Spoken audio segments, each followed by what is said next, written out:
add the yeast. Alright, so you just leave that for 10 minutes. Alright, so you have all your ingredients. You have your 4 cups of flour or 500 grams of flour, all baking powder. Alright, so we have all our ingredients. Everything all mise en place out. We got our yeast, got our flour, yogurt, milk with the olive oil on top. Alright, so now we're going to put everything inside our mixing bowl.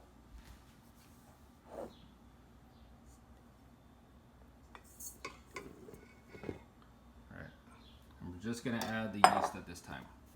So just pour all the yeast in there, the whole thing.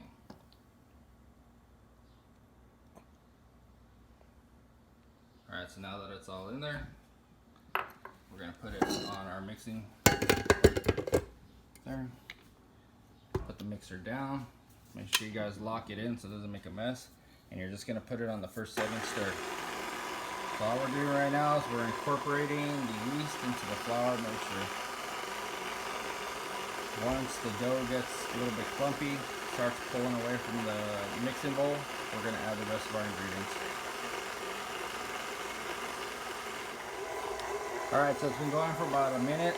It's starting to pull away from the sides and getting nice and clumpy, so this is the time when I add the yogurt. So I'm going to put it on stop,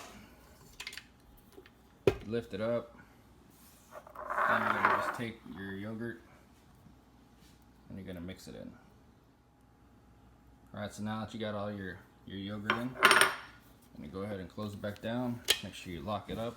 Start it off on the first setting, which is going to be stir. Then I take it up until 2. Now I'm going to let this go for about 4 to 5 minutes right before I pull it out. It's going to be enough to incorporate all that yogurt into the dough.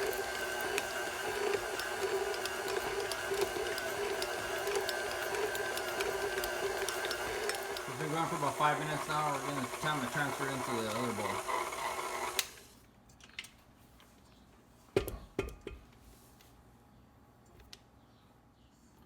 So now we shaped it into a nice neat round ball, and we're just going to transfer it into a lightly oiled bowl right here.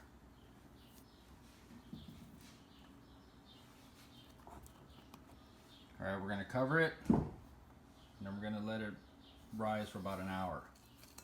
Alright, so now it's covered, and we put a little circle around it so you can see how it's gonna proof, and you put the time so you know when you put it in the bowl and when you covered it. So we'll check back in about an hour. Alright, so it's been an hour, and as you can see, it's doubled in size. So everything's coming along really nice. So now we're going to dump it onto the cutting board. A little bit of flour on there.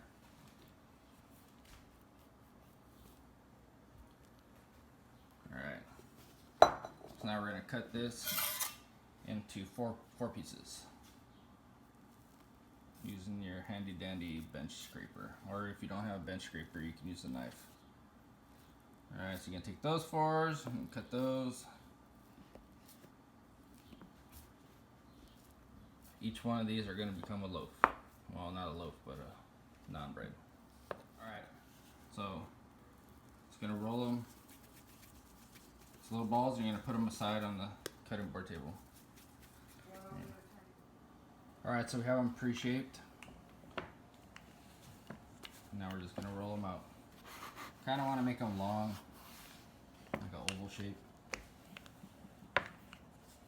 Alright, so we're using a cast iron. Something that can get really hot and it's not going to stick. We do one at a time. It's going to take a little bit long, but it comes out really nice. Don't wait to see it get bubbly and flip it.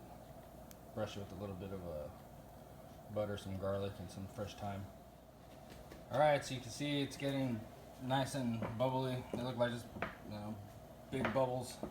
Brushed it with a little bit of butter, some garlic, and threw a little bit of thyme from the garden. And you're just going to flip them. And then just going to let it cook on that side now.